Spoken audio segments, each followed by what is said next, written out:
temporary transfer or permitting the use of or enjoyment of any intellectual property right. Sir, what do you mean by intellectual property, sir? Intellectual property అంటే ఏంటమ్మా మీరు చెప్పండి. Any idea? What do you mean by intellectual property?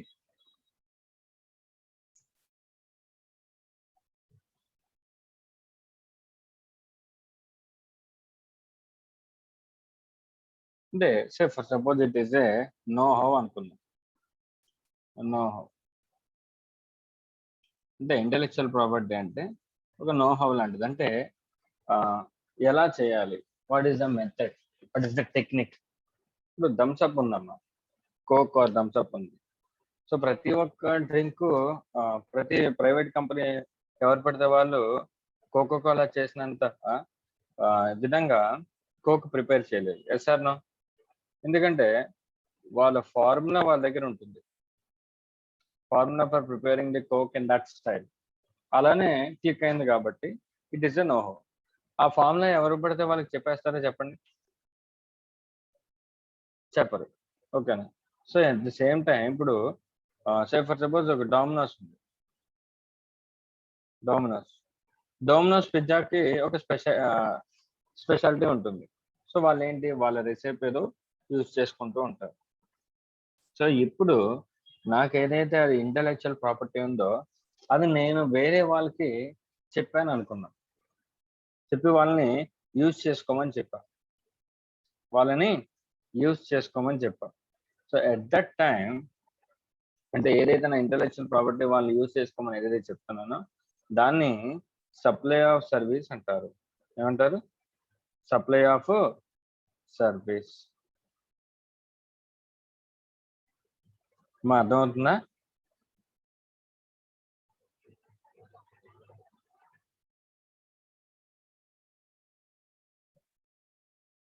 మా వినిపిస్తుందా మీకు? అంటే know how లాంటిది లేదంటే ఇంటెలెక్చువల్ ప్రాపర్టీ ఏదైనా సరే నేను నాకు తెలిసింది లేదంటే నా దగ్గర హైలైటెడ్ పాయింట్ ని ఎవరికైనా యూజ్ చేసుకోవడానికి ఇస్తే for permitting the user enjoyment. For suppose ఇప్పుడు కాకినాడలో డోమినోస్ ఉంది అనుకుందాం, ముందుగా బానుగుడి జంక్షన్ లో కాకినాడలో డోమినోస్ ఉంది. ఓకేనా? వీళ్ళలోనూ ఒరిజినల్ డోమినోస్ మ్యానుఫ్యాక్చరర్స్ ఇద్దరు ప్రిపేర్ చేసే వాళ్ళు ఇద్దరు కూడా ఒకళ్ళేనా, లేదంటే అక్కడి నుంచి ఎవరైనా వచ్చి చేస్తారు ఇక్కడికి? చేయరు కదా.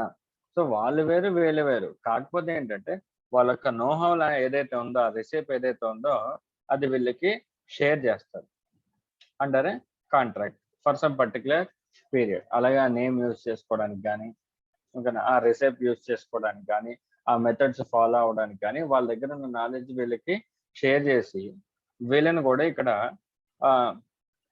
సేమ్ ఆ స్టైల్ ఆఫ్ ప్రిపరేషన్ పర్మిట్ చేస్తారు. సో దాన్ని ఏమంటారంటే we are permitting the use of our intellectual property.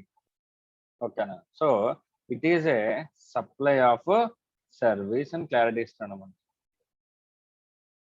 It is a supply of service. ఓకేనా?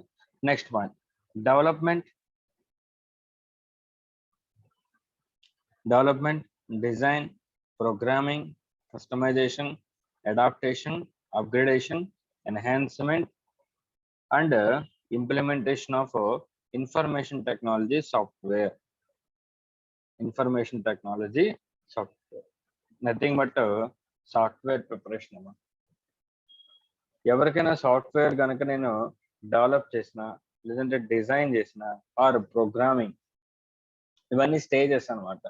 ఆర్ ఆల్రెడీ వాళ్ళకున్న సాఫ్ట్వేర్ నేను ఏమైనా కస్టమైజ్ చేస్తాను, సాఫ్ట్వేర్ రిలేటెడ్ సర్వీసెస్ నేను ఏం ప్రొవైడ్ చేసినా సరే they are saying that it is a supply of service. Okay, next point, agreeing to the obligation to refrain from an act. అంటే నథింగ్ బట్ ఒక పని చేయకుండా ఉంటాం, stop doing. Refrain from an act అంటే ఒక పని మనం చేయకుండా ఉండడానికి అగ్రి అవ్వడాన్ని రిఫ్రైనింగ్ ఫ్రమ్ అన్ యాక్ట్ అంటారు. Or to tolerate an act. Okay, so దీనికి మనం అగ్రి అవ్వడం అనేది ఏంటి? ఇట్ ఈస్ నథింగ్ బట్ మనం సర్వీస్ చేస్తున్నాం అని అర్థం. సార్ ఏంటి సార్ అర్థం కాలేదు. Say for suppose if I'm a senior employee in an organisation, ఆ ఆర్గనైజేషన్ లో ప్రొసీజర్స్ అన్ని నాకు తెలుసు. వాళ్ళు ప్రిపేర్ చేసే ప్రొడక్ట్ ఎలా తయారు చేయాలి, లేదంటే వాళ్ళ మార్కెటింగ్ టెక్నిక్స్ ఏంటి, ఇవన్నీ నాకు తెలుసు అనుకున్నాను. నేను ఇప్పుడు ఆ కంపెనీ నుంచి క్విట్ అయిపోయి సేమ్ బిజినెస్ నేను చేయొచ్చా చేయకూడదా? నేను చేయగలిగే కెపాసిటీ ఉంటుందా ఉండదా నాకు? Yes, I will possess that capacity because వాళ్ళ మెథడ్స్ ఏంటో తెలుసు, వాళ్ళ టెక్నిక్స్ ఏంటో తెలుసు, వాళ్ళ ప్రొసీజర్స్ ఏంటో తెలుసు. నేను బయటకు వచ్చి సేమ్ బిజినెస్ కండక్ట్ చేయగలను. కానీ నేను ఎప్పుడైతే ఆ ఆర్గనైజేషన్ ఫిట్ అవుతున్నానో అప్పుడు వాళ్ళు నా దగ్గర ఏం తీసుకుంటారంటే నాన్ కంపీట్ అగ్రిమెంట్ తీసుకుంటారు. ఏం తీసుకుంటారు? Non compete agreement. సార్ ఏంటి సార్ ఇదంటే, నేను ఆ కంపెనీ నుంచి క్విట్ అయిన తర్వాత for some period, after quitting from that company for some period, let it be 5 years or 10 years or 15 years, నేను ఆ కంపెనీ చేసిన బిజినెస్ లాంటిది మళ్ళీ చేయకూడదు, ఆ మెథడ్స్ నేను ఎక్కడ యూజ్ చేయకూడదు అని చెప్పి నా దగ్గర ఒక నాన్ కంపీట్ అగ్రిమెంట్ తీసుకుంటాను. అంటే ఏంటి? ఒక పనిని చేయకుండా ఉండడానికి అగ్రిమెంట్ లో ఎంటర్ అవుతారు. When I'm quitting my job. So అంటే ఏంటి? నథింగ్ బట్ వీళ్ళు ఏం చేస్తున్నారు? ఇండైరెక్ట్ గా నన్ను ఒక పని చేయకుండా ఆపుతున్నారు through an agreement. It is nothing but refraining from an act. Refraining from an act. ఓకేనా? సో ఇలా గనక చేస్తే అంటే నథింగ్ బట్ మనం ఆ పని చేయకుండా ఉండి మనం ఏం చేస్తున్నాం అంటే కంపెనీకి మనం సర్వీస్ ప్రొవైడ్ చేస్తున్నాం. కంపెనీకి మనం సర్వీస్ ప్రొవైడ్ చేస్తున్నాం. It is a supply of service. Okay, next, transfer of the right to use of any goods for any purpose. అంటే ఇది ఒక డిఫాల్ట్ క్లాస్ అనమాట, ఆర్ రెసిడ్యువల్ క్లాస్. సార్ ఈ పైన చెప్పినవే కాదు, ఎప్పుడైనా సరే ఏదైనా గూడ్ని కనుక రైట్ టు యూజ్ కనుక ట్రాన్స్ఫర్ ఇస్తే, రైట్ టు యూజ్ కనుక ఇస్తే it is supply of service అవుతుంది సార్ అని మనకు రెసిడ్యువల్ క్లాస్ లో చెప్తున్నాడు. ఎనీ అసెట్ అని, ఎనీ గుడ్ అని అన్నాడంటే నథింగ్ బట్ ఒక రెసిడ్యువల్ క్లాస్ అనమాట. పైన ఎక్కడ పడనివన్నీ కూడా కింద పడతాయి అని అర్థం. ఈ క్లాస్ లోకి సబ్స్టిట్యూట్ చేసుకోవచ్చు. ఓకేనా? అర్థమైందా? ఇంకేమైనా డౌట్స్ ఉన్నాయా? సింపుల్ పాయింట్స్ ఇవి.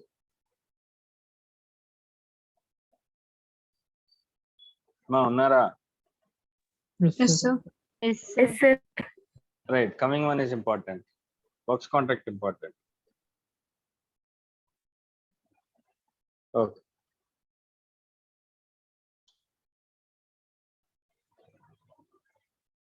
I want to tell you about composite supply. I want to tell you people about composite supply. Sir, what do you mean by composite supply?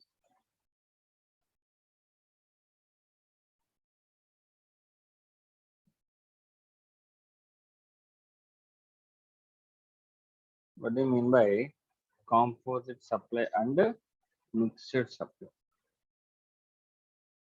Okay, right.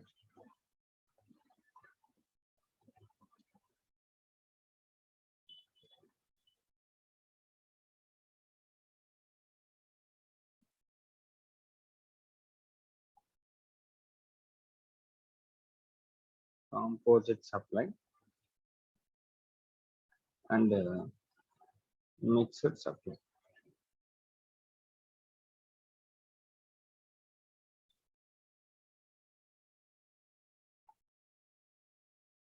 మన జాగ్రత్త వినండి, ఒక డిఫరెంట్ కాన్సెప్ట్ లో కన్ఫైర్. Okay sir, composite supply అంటే మనం we're suppose to buy a good or service. మనం ఏదో ఒక గుడ్ ఆర్ సర్వీస్ తీసుకోవడానికి వెళ్ళాం. ఓకేనా? మనం కొనాల్సింది ఒకటి, దాంతో పాటు అటాచ్డ్ గా naturally bundled, attached and naturally bundled good or service మనకు వస్తుంది, మనకి వస్తుంది. సో ఇలా ఉంటే దాన్ని కాంపోజిట్ సప్లై అంటారు. Sir, we are confused. Yes, I will explain you. Say for suppose, if you went to a mobile shop for the purchase of a mobile అనుకున్నాం, ఓకేనా? ఒక మొబైల్ పర్చేజ్ చేశారు అనుకున్నాం. మొబైల్ పర్చేజ్ చేస్తే మీకు మొబైల్తో పాటు charger కూడా వస్తుందా రాదమ్మా? Yes or no? Yes sir. Charger వస్తుంది, ప్లస్ ఇయర్ ఫోన్స్ ఆప్షనల్. ఇప్పుడు రావట్లేదు earphones, but mobile plus charger ఖచ్చితంగా వస్తుందా రాదా? వస్తుంది sir. Without that mobile charger లేకుండా మొబైల్ యూజ్ చేయడం కుదరదు కదా. అండ్ ఐ మీన్ అక్కడ సప్లై జరిగే టైంలో they are naturally bundled. Yes or no? Naturally bundled. ఇందులో ఒకటి ప్రిన్సిపల్ సప్లై, రెండోది యాన్సిలరీ సప్లై. మొబైల్ అనేదేమో principal supply. First of all నేను చార్జర్ కొనడానికి వెళ్ళానా, మొబైల్ కొనడానికి వెళ్ళానా? Mobile sir. నేను కొనడానికి వెళ్ళింది మొబైల్, అది ప్రిన్సిపల్ సప్లై. దాంతో పాటు నాకు ఒక product which is naturally bundled నాతో పాటు వచ్చింది. ఏంటది? చార్జర్. ఇది యాన్సిలరీ సప్లై. Sir no? సరే, ఇది ఒకటి వదిలేసాను. రెండు, ఇంకొక ఎగ్జాంపుల్ చూద్దాం.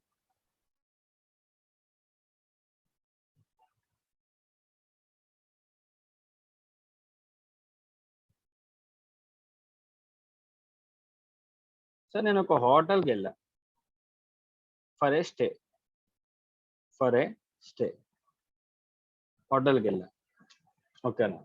సో ఒక 2000 ఎంతో పే చేశాను. 1 డేకి హోటల్ తీసుకున్నాను. నాకేం చేశారంటే మార్నింగ్ నాకు కాంప్లిమెంటరీ బ్రేక్ఫాస్ట్ ఆఫర్ చేశారు. Complementary breakfast.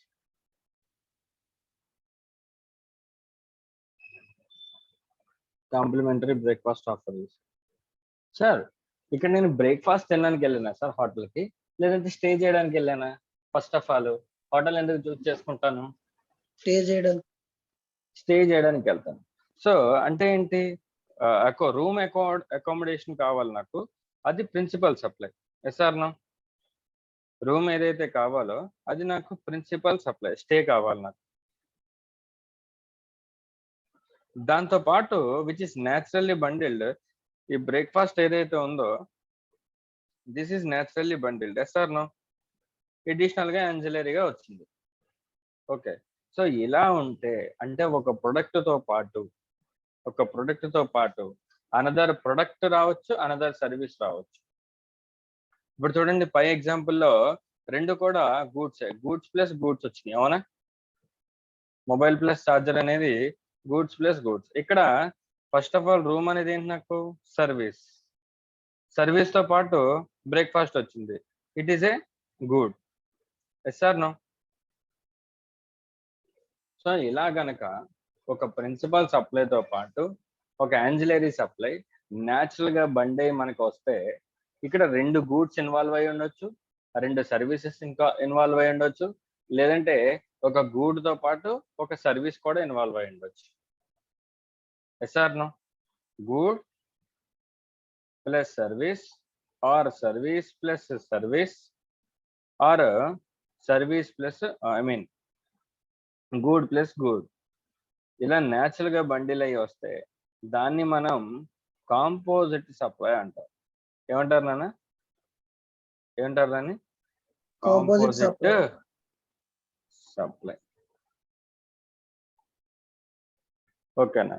Say for suppose నేను ఒక జేసీబీ హైర్ చేసుకుంటాకి వెళ్ళాను అనుకుంది. మా ఇంటి దగ్గర ఏదో సమ్ ఎర్త్ వర్క్ చేయాలి, ఓకేనా?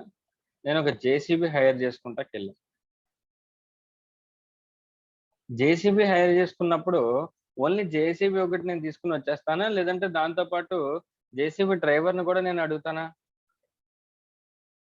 జేసీబీ ఒకటే నేను తెచ్చుకుని నేను ఒక్కడనే వర్క్ చేసుకోలేను కదా. Yes or no? JCB operate చేయాలంటే ఒక స్పెషలైజ్డ్ స్కిల్ ఉండాలి కదా డ్రైవర్ కి. It is not a car or bike కదా నాన్న. ఒక స్పెషల్ స్కిల్ ఉన్న లేబర్ కావాలి జేసీబీ ఆపరేట్ చేసే అతను. Yes or no? సో ఖచ్చితంగా ఆ జేసీబీతో పాటు డ్రైవర్ కూడా హైర్ చేసుకుంటాను. అంటే ఇక్కడ ఏమైంది, ఒక గూడ్ తీసుకున్నాను, దాంతో పాటు డ్రైవర్ని కూడా హైర్ చేసుకున్నాను. అంటే ఏంటి, ఇట్ ఈస్ ఏ డ్రైవర్ అనేది naturally bundled service both put together. Yes or no? Yes sir. So ఇలా కనుక ఉంటే they are called composite supplies. ఒకటి మాత్రం మ్యాండేటరీ కండిషన్ ఏంటంటే one will be principal supply. One will be principal supply. One will be principal supply definitely. ఓకేనా? ఒక fridge కొనడానికి వెళ్ళానమ్మా, fridge కొనడానికి వెళ్ళా, ఫ్రీజర్ కొనడానికి వెళ్ళా. ఓకేనా? షాప్కి. ఫ్రిడ్జ్తో పాటు నాకు ట్రాన్స్పోర్టేషన్ సర్వీస్ కావాలిగా అక్కడి నుంచి నాకు. Yes or no? అదొక సర్వీస్. దాంతో పాటు వారంటీ సర్వీస్ ఆఫర్ చేస్తారుగా నాకు ప్రొడక్ట్ కొన్నప్పుడు. ఒక ప్రొడక్ట్ కొన్నప్పుడు దాంతో పాటు వారంటీ సర్వీస్ తీసుకోవడం అనేది ఒక న్యాచురల్లీ బండిల్డ్ ఆస్పెక్టేగా. Yes or no? అంతే కదమ్మా. సో ఐ థింక్ మీకు కాన్సెప్ట్ అర్థమైంది కదమ్మా. If you get definitely there will be principal supply. Along with that principal supply, there will be an attached supply, which is naturally bundled. That is called a composite supply. Okay, right. My question is, concept అర్థమైంది కదా. My question is, ఇప్పుడు ఇలా 2-3 goods 2-3 supplies ఉన్నాయి కదా. So ఇలా ఉన్నప్పుడు sir tax rate నేను ఎలా తీసుకోవాలి? ట్యాక్స్ రేట్ నేను ఎలా తీసుకోవాలి?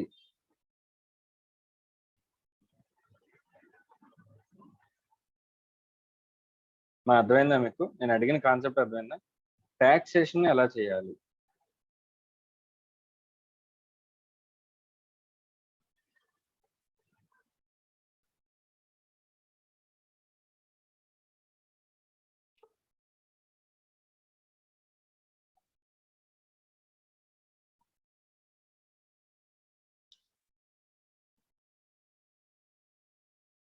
ఈ ఎగ్జాంపుల్ని కంటిన్యూ చేద్దాం. మొబైల్ ఫోన్కి 28% ఉందనుకున్నామమ్మా జిఎస్టీ రేట్. ఛార్జర్కి 5% ఉందనుకున్నాం GST rate. Which rate of tax? ఇప్పుడు నేను అమౌంట్ ఇచ్చేటప్పుడు మొబైల్కి వేరేగా ఛార్జర్కి వేరేగా ఇవ్వనుగా. షాప్ కీపర్కి మొబైల్ రేట్ ఎంతో సెపరేట్గా ఇవ్వను, అలాగే ఛార్జర్ రేట్ ఎంతో సెపరేట్గా ఇవ్వను. Both put together one price. Yes or no? ఒక ప్రైస్ చెప్తారు, ఆ ప్రైస్కి నేను ఇచ్చేస్తాను. Yes or no? Say for suppose ఒక 10,000 రూపీస్ అని అన్నారు, ఇచ్చేసాను. ఓకేనా సార్? ఇప్పుడు జిఎస్టీ రేటు ఎలాగా? మొబైల్ రేట్ మీద rate of tax A rate మీద తీసుకుంటాము? Mobile sir. ఎస్. ఇక ట్యాక్స్ రేట్ ఎలా తీసుకోవాలంటే ఏదైతే ప్రిన్సిపల్ సప్లై ఉందో దానికి ఉన్న రేట్ ఆఫ్ ట్యాక్స్ ని తీసుకోవాలి. ఏదైతే ప్రిన్సిపల్ సప్లై ఉందో దాన్నే సప్లై చేసినట్టు తీసుకొని సో దాన్ని మనం అప్లై చేయాలి, దానికి ఉన్న ట్యాక్స్ రేట్ ని అప్లై చేయాలి. అర్థమైందమ్మా concept? Okay, next I'm going forward. ఓకేనా? Now mixed supply. మీరు ఎప్పుడైనా సెలబ్రేషన్స్ తిన్నారా? Cadbury Dairy Milk celebration. Yes sir. Cadbury Dairy Milk celebrations లో ఏమేమి వస్తాయి? పర్లేదు చెప్పండి. ఏమొస్తాయి చెప్పండి ఆ ప్యాక్ లో? డైరీ మిల్క్ చాక్లెట్ వస్తుందా first?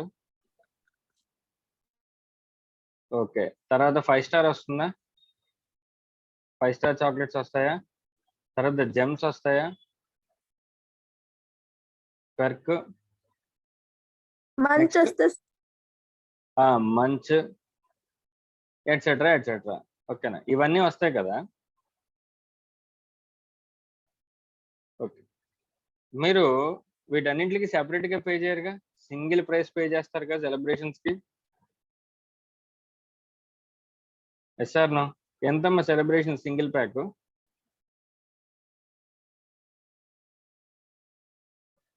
Let us say 100 rupees. ఓకేనా? 100 రూపీస్ అనుకుందాం. మా నా క్వశ్చన్ ఏంటంటే, ఇప్పుడు ఇందులో ఉన్నాయి కదా 5 Star and next Dairy Milk, Gems, Perk, Munch మీరు చెప్పిన ఏవైతే ఉన్నాయో వీటిని నేను సెపరేట్ గా కూడా సేల్ చేయొచ్చుగా. Yes or no? ఇండివిజువల్ గా సేలబుల్ లోనే ఉంటాయిగా. They are not naturally bundled. I'm asking you, they are not naturally bundled. Yes or no? Yes, sir. They are not naturally bundled.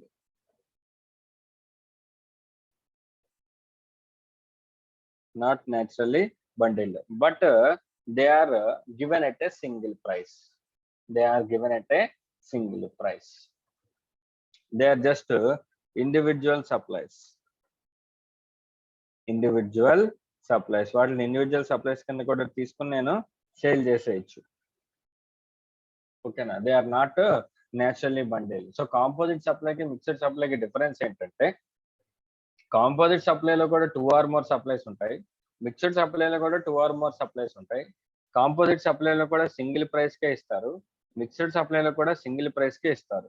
కాకపోతే the thing is, mixed supplies లో principal supply, ancillary supply అనే concept ఉండదు. Principal supplies లో naturally bundling అనే concept ఉండదు. I mean mixed supplies లో naturally bundling అనే concept ఉండదు. ఓకేనా? ఇక్కడ ఏమవుతుంది, they are just given as a pack for just single price. ఓకేనా? యాక్చువల్లీ చెప్పాలంటే వీటిని నేను ఇండివిజువల్ గా కూడా సేల్ చేసుకోవచ్చు. They are saleable condition. సరే, ఇలా ఉన్నప్పుడు ట్యాక్స్ రేట్ ఏం అప్లై చేయాలి?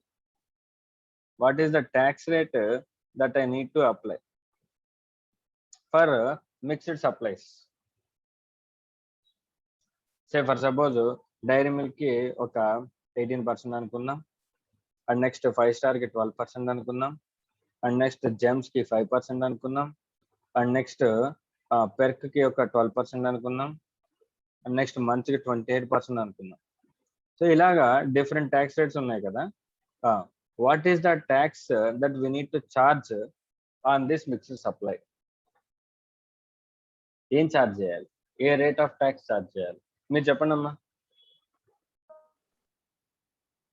సపరేట్ గా ప్రతిదానికి ఛార్జ్ చేయాలి. No no, it's wrong. ఎక్కువ దేనికుంటే అది charge. Yes, highest rate of tax choose చేసుకుని, సెలబ్రేషన్స్ 100 రూపీస్ కదమ్మా. ఓకేనా? సో ఇందులో ఉన్న ప్యాక్ లో ఏవైతే ఉన్నాయో వాటికి అప్లికేబుల్ రేట్ ఆఫ్ ట్యాక్స్ ఏదైతే ఉందో అది సెలెక్ట్ చేసి, అందులో హైయెస్ట్ రేట్ ఆఫ్ ట్యాక్స్ ఏముందో చూసుకోవాలి. Highest rate of tax in that supply.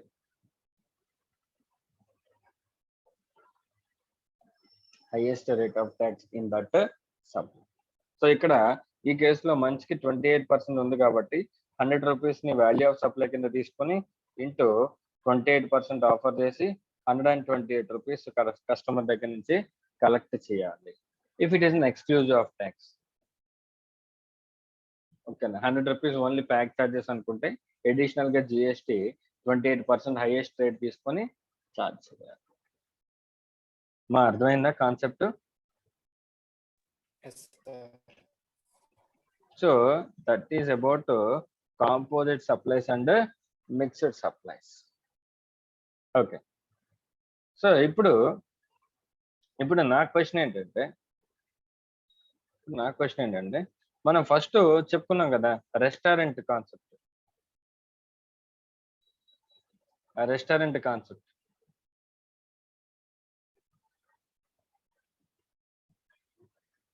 రెస్టారెంట్కి నేను ఫుడ్ తినడానికి వెళ్ళానమ్మా.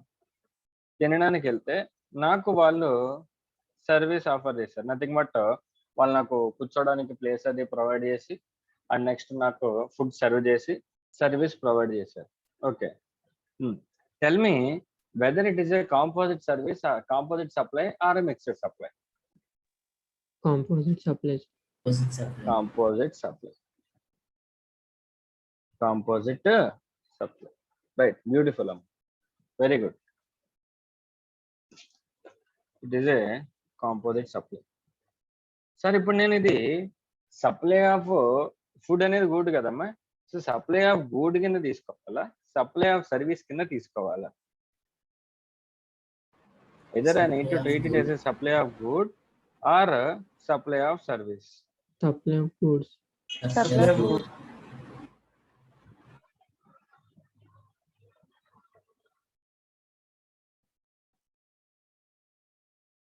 సార్ కాంపోజిట్ సప్లైలో ప్రిన్సిపల్ నేచర్ ఆఫ్ ఏదైతే ఉంటుందో దాన్నే మనం nature of supply of good కింద తీసుకోవాలి, నేచర్ ఆఫ్ సప్లై కింద తీసుకోవాలి. కానీ ఇక్కడ మనకి క్లారిఫికేషన్ ఏమి ఇచ్చాడో చూడండి. 7(1)A క్లారిఫికేషన్ ఉంది కదమ్మా. క్లారిఫికేషన్ పాయింట్ ఒకసారి ఓపెన్ చేయండి.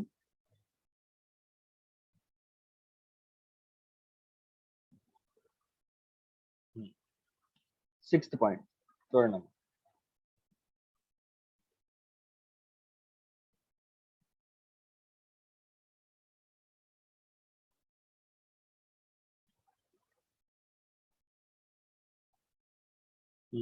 చూడండి ఏం చెప్పాడు చూడండి. Supply by way of or as part of any service or in any other manner whatsoever of goods being food or any other article for human consumption or any drink other than alcoholic liquor for human consumption where such supply or service is for cash or deferred payment or valuable consideration. అంటే ఇక్కడ nothing but దేని గురించి చెప్తున్నా, మా restaurant service గురించేనా? Yes or no? Restaurant services,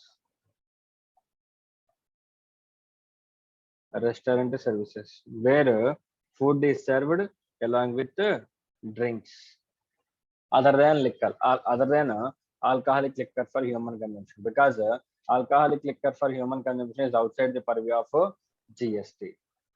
Okay na? Say for suppose I have been to a restaurant and ordered the food along with Coca-Cola, food and Coca-Cola. Okay, ఇక్కడ food ఉంది, దాంతో పాటు ఒక డ్రింక్ కూడా ఉంది. ఓకేనా? Drink అంటే అర్థమట్లు ఆల్కహాలిక్ లిక్కర్ అనే అనుకోవాల్సిన అవసరం లేదు, other drinks, soft drinks. So food with drink ఇలా కనుక నేను తీసుకున్నట్లయితే either it may be in the cash or it may be in the credit or whatever it may. Okay, ఇలాంటి సప్లైస్ కనుక ఉంటే దాన్ని ఏమంటున్నాడు? కాంపోజిట్ సప్లై కింద ట్రీట్ చేసి, అండ్ నేచర్ ఆఫ్ సప్లై ఏమంటున్నాడు? సప్లై ఆఫ్ గుడ్ అంటున్నాడా, supply of service అంటున్నాడా? సప్లై ఆఫ్ సర్వీస్ కింద తీసుకోమని చెప్పారు. మా పాయింట్ క్లియరా? No doubt sir, restaurant services are a type of composite supplies, but as per the clarification given in 7(1)A, supply of restaurant services, whether it is a supply of good or supply of service, ఏమవుతుందమ్మా? Supply of services అవుతుంది. క్లియరా? Yes sir. Right sir అది Next. Bar and restaurant అయితే sir, bar and restaurant sir. పర్వాలేదమ్మా, restaurant అయినా సరే service ఉంటుంది కదా, సర్వీస్ తో పాటు లిక్కర్ వస్తుంది, ఐ మీన్ డ్రింక్స్ వస్తాయి. ఓకేనా? సో సర్వీస్ తో పాటు డ్రింక్ ఉంటుంది కాబట్టి అది కూడా ఏమవుతుంది? అది కూడా కాంపోజిట్ సప్లై అవుతుంది. ఎస్ ఓకేనా? సార్. అది కూడా సప్లై ఆఫ్ సర్వీస్ కింద ట్రీట్ చేయాలి. Okay sir. Right, next works contract. Works contract sir, what is a works contract sir? Works contract అంటే ఏంటి? Say for suppose if you are a builder,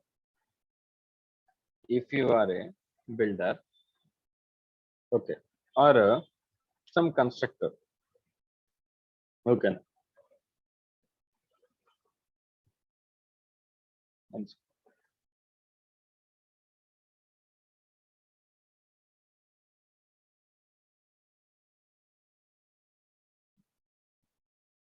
మీ దగ్గరకు వచ్చి నేను సే ఫర్ సపోజ్ మీరు అందరూ constructors అనుకున్నాం. ఓకేనా, లేదంటే నేనే కన్స్ట్రక్టర్. మీలో ఒకళ్ళు వచ్చి నా దగ్గరికి వచ్చి, సార్ మాకు ఒక హౌస్ కన్స్ట్రక్షన్ చేసి ఇవ్వండి, ఓకేనా, నేను ఏమి మెటీరియల్ మీకు ఇవ్వను, నేను ఏ టైప్ ఆఫ్ మెటీరియల్ మీకు ఇవ్వను, ఓకేనా, ఓన్లీ మీరే మెటీరియల్ ప్రొక్యూర్ చేసుకొని మీరే నేను అడిగిన డిజైన్లో ఒక హౌస్ కన్స్ట్రక్షన్ చేసి ఇవ్వండి అని అన్నారు. సో కాంట్రాక్ట్ ఏంటంటే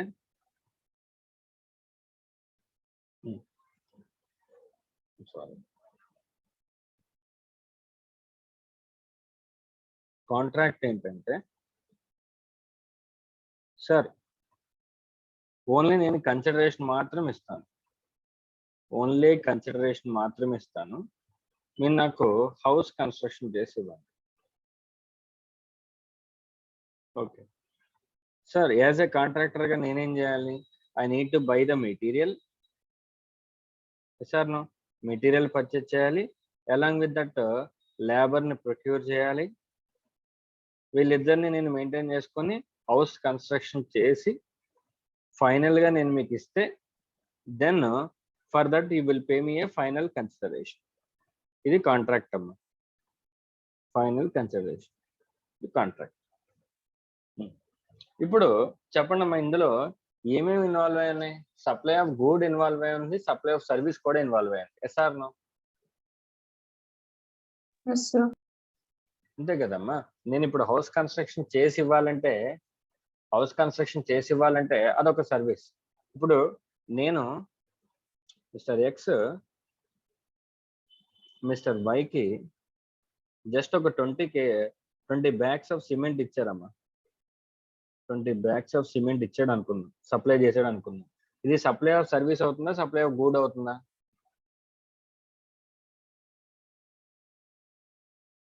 మిస్టర్ ఎక్స్ మిస్టర్ వైకి 20 బ్యాగ్స్ ఆఫ్ సిమెంట్ మాత్రమే ఇచ్చాడు. Tell me whether it is supply of good or service? Supply of good.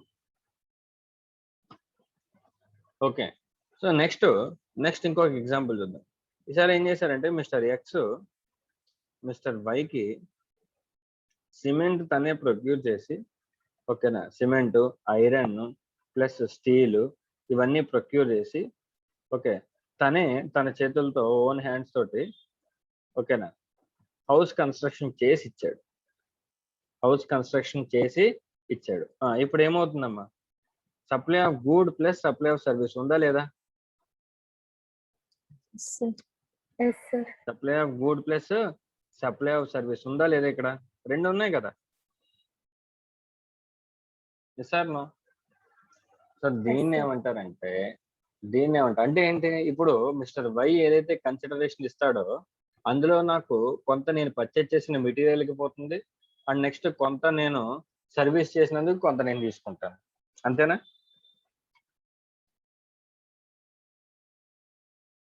అంతేనా కదా? కొంత నేను ఏదైతే మెటీరియల్ కొన్నానో దానికి కొంత ఛార్జ్ చేస్తాను, దాంతో పాటు నేను సర్వీస్ ప్రొవైడ్ చేసినందుకు సర్వీస్ ఛార్జ్ తీసుకుంటాను. ఈ రెండు కలిపే కదా నేను మిస్టర్ వైకి ఛార్జ్ చేసేది. Sir no? సో ఇందులో supply of good plus supply of service రెండూ ఉన్నాయి. ఎప్పుడైతే ఇలా supply of good and supply of service రెండు ఉంటాయో it is a composite supply.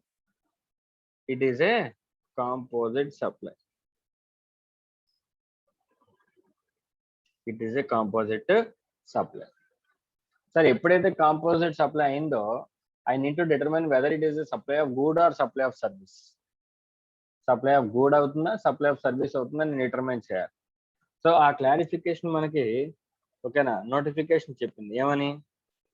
Sir you don't take the risk, ఓకేనా, treat it as a supply of service. అంటే works contract ఏదైతే ఉంటుందో, నువ్వు ఒకళ్ళ దగ్గరికి వెళ్ళి కాంట్రాక్ట్ తీసుకున్న వర్క్స్ కాంట్రాక్ట్, ఓకేనా, మెటీరియల్ సర్వీస్ రెండు నువ్వే ప్రొవైడ్ చేయాలి. సో అలాంటి సిచ్యువేషన్స్ ఏమైనా ఉంటే that works contract will be considered as a supply of service. మా డౌట్ ఏమైనా ఉందా ఇంకా ఇందులో?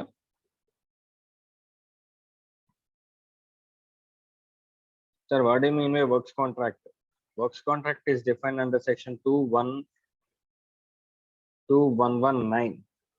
అంటే నథింగ్ బట్ ఇమ్మూవబుల్ ప్రాపర్టీకి మనం ఏదైనా ఇమ్మూవబుల్ ప్రాపర్టీకి మనం ఏదైనా కన్స్ట్రక్షన్ చేసినా, ఫ్యాబ్రికేషన్ చేసినా, ఇంప్రూవ్మెంట్ చేసినా, రెనోవేషన్ చేసినా, మెయింటెనెన్స్ చేసినా, రిపేర్ చేసినా, మాడిఫికేషన్స్ చేసినా, ఆల్టరేషన్స్ చేసినా, ఏం చేసినా సరే ఒక ఇమ్మూవబుల్ ప్రాపర్టీకి మనం ఏం చేసినా సరే దాన్ని వర్క్స్ కాంట్రాక్ట్ కింద తీసుకోమని చెప్తున్నాడు. Services provided in relation to an immovable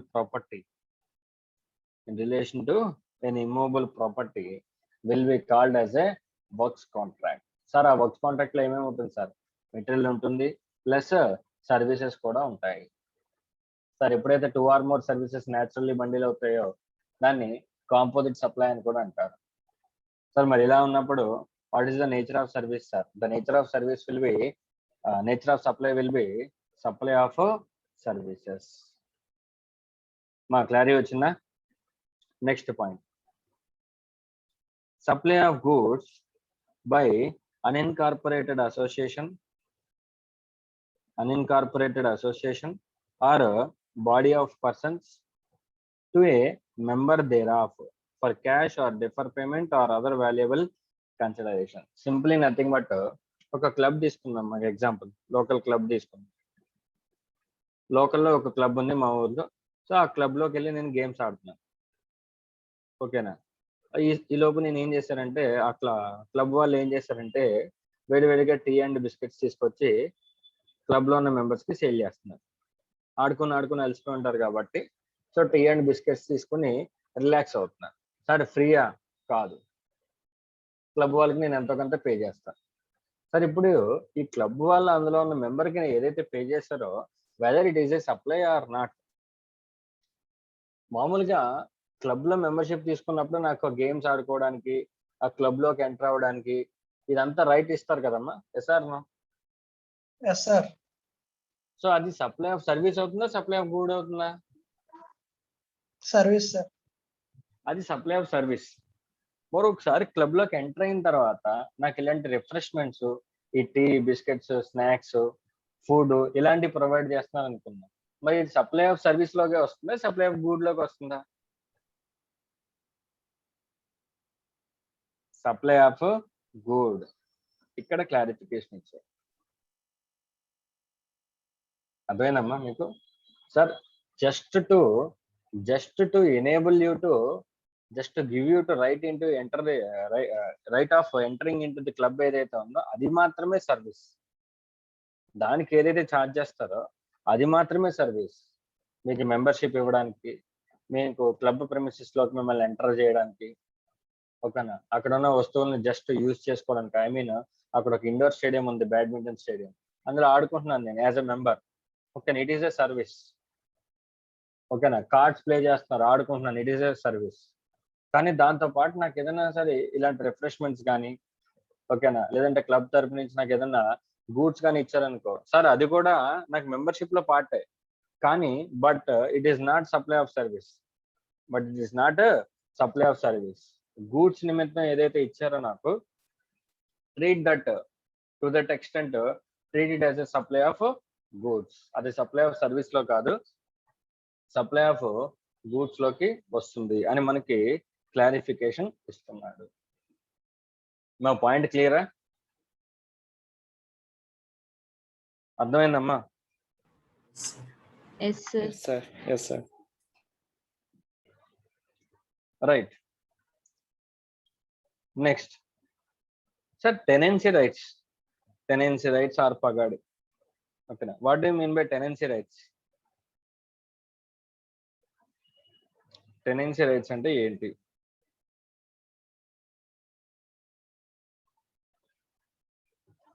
sir ఒకవేళ నేను ఒక ల్యాండ్ని లీజుకి తీసుకున్నాను అనుకున్నాను.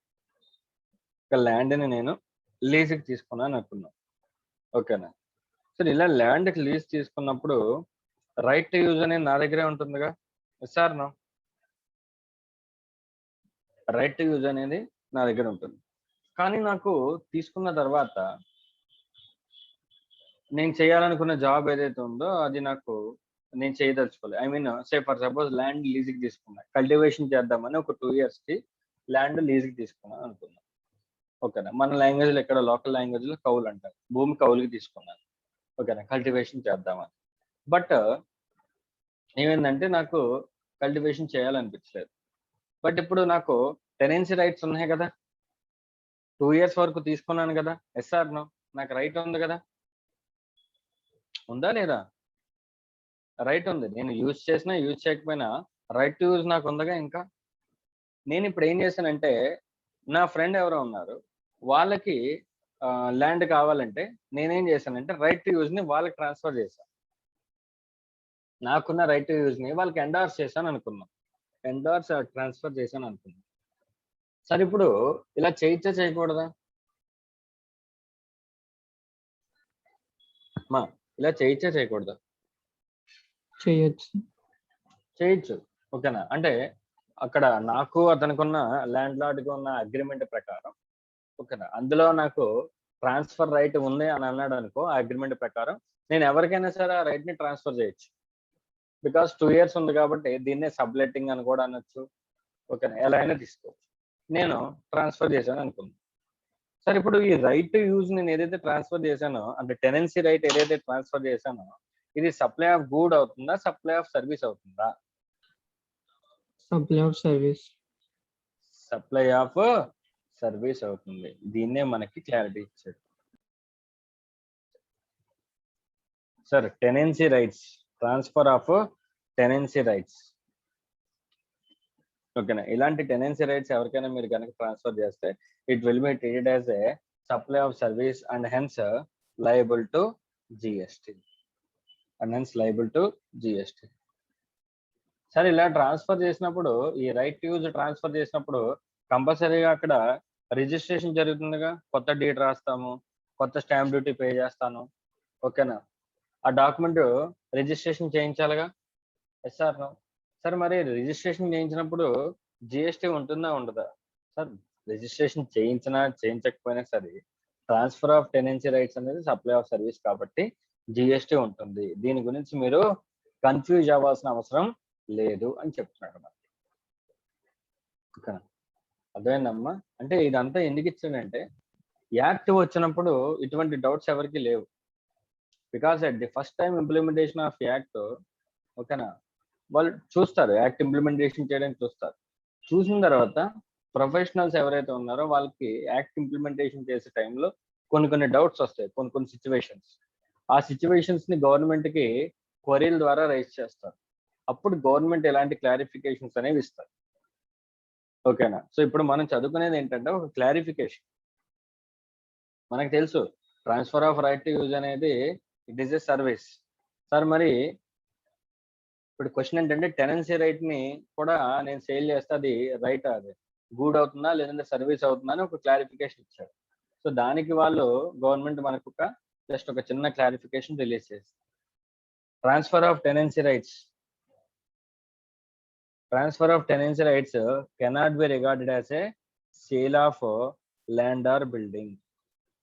Yes, as you know that just ఇక్కడ మనం ఏం చేస్తున్నాం, టెనెన్సీ రైట్స్ ఇస్తున్నామంటే ల్యాండ్ యూజ్ చేసుకోవడానికి ఇస్తున్నాం, కానీ అయితే ల్యాండ్ అయితే ల్యాండ్ అవ్వచ్చు, బిల్డింగ్ అయితే బిల్డింగ్ అవ్వచ్చు, జస్ట్ యూజ్ చేసుకోవడానికి ఇస్తున్నాం. కానీ అంతేగాని అందులో ఉన్న టైటిల్ ట్రాన్స్ఫర్ చేయంగా మనం.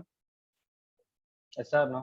జస్ట్ అందులో ఉన్న టెనెన్సీ పీరియడ్ ఏదైతే ఉందో ఆ పీరియడ్ వరకు మనం అక్కడ ఉన్న ల్యాండ్ కానీ బిల్డింగ్ కానీ వేరే వాళ్ళకి జస్ట్ రైట్ టు యూస్ ఇస్తాం, అంతవరకే. ఓకేనా? It will not be treated as a sale of land or building. ఓకేనా? Next last point, grant of tenancy rights in a residential dwelling against tenancy premium. Nothing but residential houses అమ్మ. Residential dwelling అంటే residential houses, dwelling units. మా ఇందాకనే మనం చెప్పుకున్నాం కదా, residential units కి మనం రెంట్ పే చేస్తే జిఎస్టీ ఉంటుందా ఉండదా? ఉండదు. ఉండదు. It is exempt from tax. It is exempt from tax. That is the point here. That is the point here.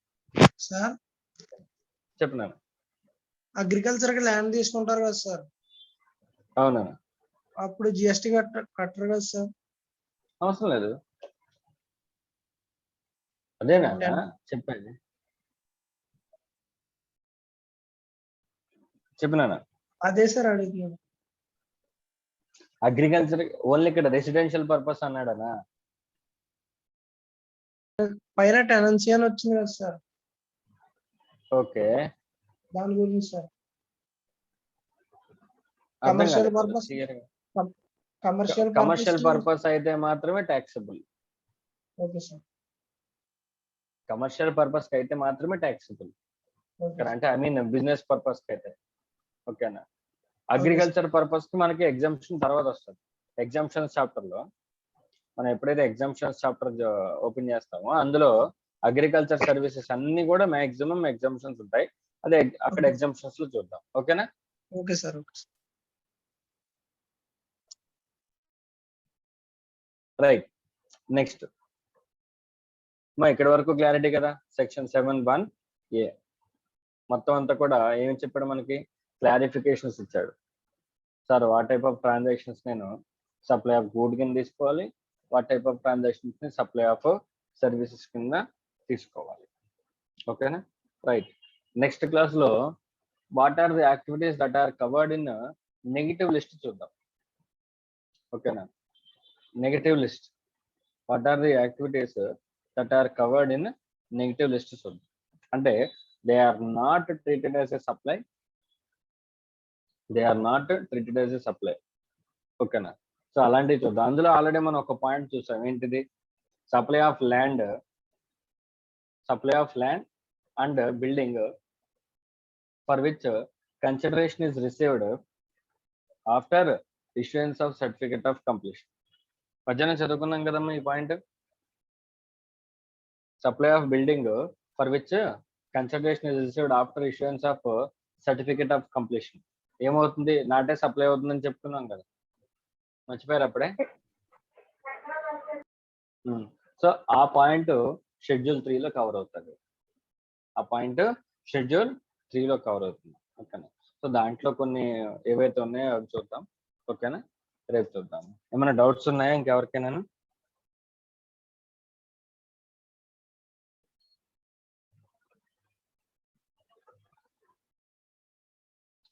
Right అమ్మా. ఒకసారి వాళ్ళు చెప్పిన క్లాస్ ఒకసారి పర్ఫెక్ట్ గా చూసుకోండి. అందులో కొన్ని చాలా క్రిటికల్ ఆస్పెక్ట్స్ ఉన్నాయి.